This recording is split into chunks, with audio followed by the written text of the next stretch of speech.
আজ মহাকরণে সংবাদ মাধ্যমের মুখোমুখি হয়েছিলেন রাজ্যের খাদ্যমন্ত্রী সুশান্ত চৌধুরী। রাজ্য খাদ্য দপ্তরের ব্যবস্থাপনায় কৃষকদের কাছ থেকে সরাসরি সহায়ক মূল্যে খারিফ ও রবি শস্য ক্রয় এবং এর পরিপ্রেক্ষিতে কৃষকদের সহায়ক মূল্য প্রদানের ক্ষেত্রে দপ্তরের পদক্ষেপ সংক্রান্ত বিষয় নিয়ে সংবাদ মাধ্যমের মুখোমুখি হয়েছিলেন রাজ্যের খাদ্য পরিবহন দপ্তরের মন্ত্রী সুশান্ত চৌধুরী। বিভিন্ন তথ্য তুলে ধরার পাশাপাশি সংবাদ মাধ্যমের প্রতিনিধিদের অতিরিক্ত প্রশ্নোত্তর পর্বে চাকুরি প্রসঙ্গে মন্ত্রী কি জানিয়েছেন শোনাবো। যে কোনো ইস্যু আন্দোলন কিন্তু সুরাহার পথ না। একটা শ্রেণী থেকে কি বলা হয়েছিল, GRBT GRBT GRBT, group C group D.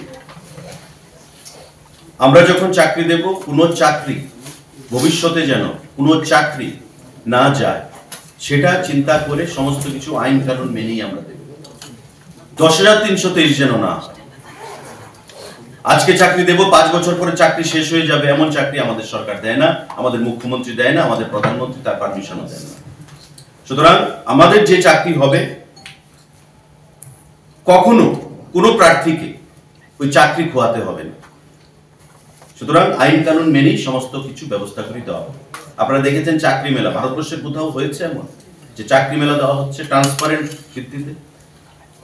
The then গভর্নমেন্টের সময়, সিপিআইএম গভর্নমেন্টের সময় চাকরি নিয়ে অনেক কেস হতো, মামলা হতো, চাকরি চলে যেত। আমাদের সরকার আসার পর মাননীয় মুখ্যমন্ত্রী যে ঘোষণা দিচ্ছেন, যে চাকরিগুলো আমরা প্রদান করতে পেরেছি, একটা চাকরি আইনের দ্বারস্থ হয়েছে বা কোনো চাকরি খোয়াতে হয়েছে কাউকে? সুতরাং আমি বলবো, আন্দোলন করে চাকরি নিতে হবে এমন নয়। সরকার স্বচ্ছ নিয়োগ নীতির মাধ্যমে চাকরি প্রদান করছে।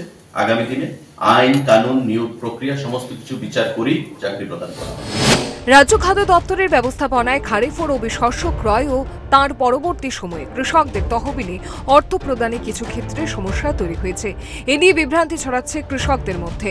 আসলে কৃষকদের ব্যাংক অ্যাকাউন্টে অর্থ প্রদান নিয়ে দপ্তরের কি বক্তব্য, তাও তিনি তুলে ধরেন এদিনের সংবাদ সম্মেলনে। কি বললেন মন্ত্রী, দেখুন। 7 দিনের মধ্যে সেটা পৌঁছে যাবে। এখানে বিচলিত হওয়ার কিছু নেই, কারণ টেকনিক্যাল কিছু ত্রুটির কারণে টাকাটা পৌঁছতে একটু দেরি হয়েছে। তারপরেও 88% টাকা আমরা দিতে পেরেছি। 40 কোটি টাকার উপর আমরা ক্রয় করেছি, প্রায় 35 কোটি টাকার উপর টাকা আমরা সেখানে রিলিজ করে দিয়েছি। বাকি টাকাটা আগামী 5-7 দিনের মধ্যে সেটা ক্লিয়ার হয়ে যাবে। বিচলিত হওয়ার কিছু নেই, উদ্বেগ হওয়ার সেখানে কিছু নেই। রাজ্য পরিবহন দপ্তরের ব্যতিক্রমী উদ্যোগ জাগৃতি 2025 নিয়ে মন্ত্রী এদিন জানিয়েছেন, এই উদ্যোগ রাজ্যব্যাপী সমাদৃত হয়েছে।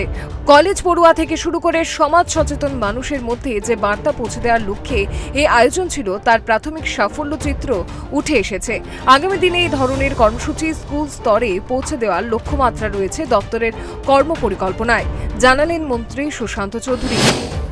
পুরস্কার দেওয়ার অর্থ তাদেরকে মোটিভেট করা এবং এই কর্মসূচিটা সম্পর্কে সকলের মধ্যে সচেতনতা তৈরি করা।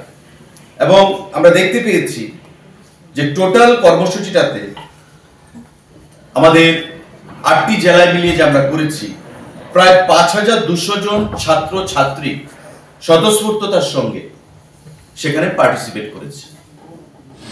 রাজ্যের সাম্প্রতিক কালের ভয়াবহ বন্যা পরিস্থিতির মধ্যেও এই মৌসুমে রাজ্য খাদ্য দপ্তর ধান ক্রয়ে যে লক্ষ্যমাত্রা নিয়েছিল তা খুব আশাব্যঞ্জক। সন্তুষ্টির কথা জানিয়ে মন্ত্রী সুশান্ত চৌধুরী কি তথ্য দিয়েছেন শুনুন। সাউথ বলুন, গোমতী বলুন, সিপাহীজলা বলুন, এই 3টা ডিস্ট্রিক্ট বিশেষ করে এই বন্যার জলে মারাত্মকভাবে ক্ষতিগ্রস্ত হয়েছিল। কিন্তু আমরা খুব খুশি এবং উৎফুল্ল যে টার্গেটটা আমরা পেয়েছি 19টা সাব ডিভিশন থেকে, 51টা প্যাডি প্রকিউরমেন্ট সেন্টার থেকে, সেটা অত্যন্ত আশাব্যঞ্জক। এবং আমাদের টোটাল প্যাডি 17,497.109 MT আমরা ক্রয় করতে পেরেছি। এবং তাতে করে টোটাল যে ফার্মার কৃষক 8,922 জন উপকৃত হয়েছে, বেনিফিশিয়ারি যদি আমরা বলি। আজকের সংবাদ সম্মেলনে খাদ্য দপ্তরের সাফল্য গাথা যেমন একদিকে তুলে ধরেছেন মন্ত্রী সুশান্ত চৌধুরী, ঠিক তেমনি পরিবহন দপ্তরের ব্যতিক্রমী ভাবনা অর্থাৎ রাজ্যের পড়ুয়াদের মধ্যে নেশা ও সুরক্ষা সংক্রান্ত বিষয়ে সচেতনতা গড়ে তোলার প্রয়াসের নানা দিকেও আলোকপাত করার চেষ্টা করেছেন। রাজ্যের বেকারদের দিকেও দিয়ে গেলেন একটা ভিন্ন ধর্মী বার্তা। সুকৌশলে খুঁচিয়ে তুলে আনেন জীবন যন্ত্রণায় প্রায় মরতে বসা চাকরিচ্যুত ব্র্যান্ড ট্যাগ 10,330 বিষয়টিও খোলামেলা বলে দিলেন এই সরকার ওই সরকারের মতো বেকারদের নিয়ে মস্করা করে না। ঘুরে বলে দিলেন এমন কাজ করব না যে কাজের জন্য খেসারত হয় সুদূর প্রসারী। আবার বেকার কর্মপ্রার্থীরা আজ আন্দোলনমুখী ভাবনায় যারা জারিত হওয়ার চেষ্টা করছেন তাদেরকেও কৌশলে বার্তা দিয়ে রেখেছেন, এই বলে আন্দোলনও কোনো সুরাহার পথ নয়, সরকার ভেবে চিন্তেই পদক্ষেপ নিচ্ছে। চাকরি দেওয়ার চেয়ে প্রাপ্ত চাকরি মাঝপথে চলে যাওয়া যে কতটা যন্ত্রণার সে কথাতেও মন্ত্রী ফোকাস ছিল অনিচ্ছা সত্ত্বে। তবু বলতে হয়, বলা দরকার, বলা হবেও ভবিষ্যতে। কৌশলে মন্ত্রী সুশান্ত বধ করে দিলেন বহু উদীয়মান প্রশ্নসূত্রকে। Bureau report, Times 24।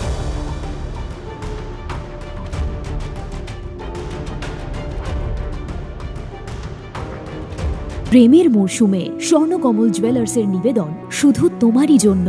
অফারটি চলবে 28 জানুয়ারি থেকে 15 ফেব্রুয়ারি। পান সোনার মজুরিতে 25% ছাড় ও হীরের মজুরিতে 100% ছাড়। লাকি ড্রতে আছে 10টি হোম অ্যাপ্লায়েন্সেস জেতার সুযোগ। চলছে গ্র্যান্ড ডায়মন্ড ফেস্টিভ্যাল, শর্তাবলী প্রযোজ্য। আসুন স্বর্ণকমল জুয়েলার্স, আগরতলা, উদয়পুর। দোকান প্রতিদিন খোলা।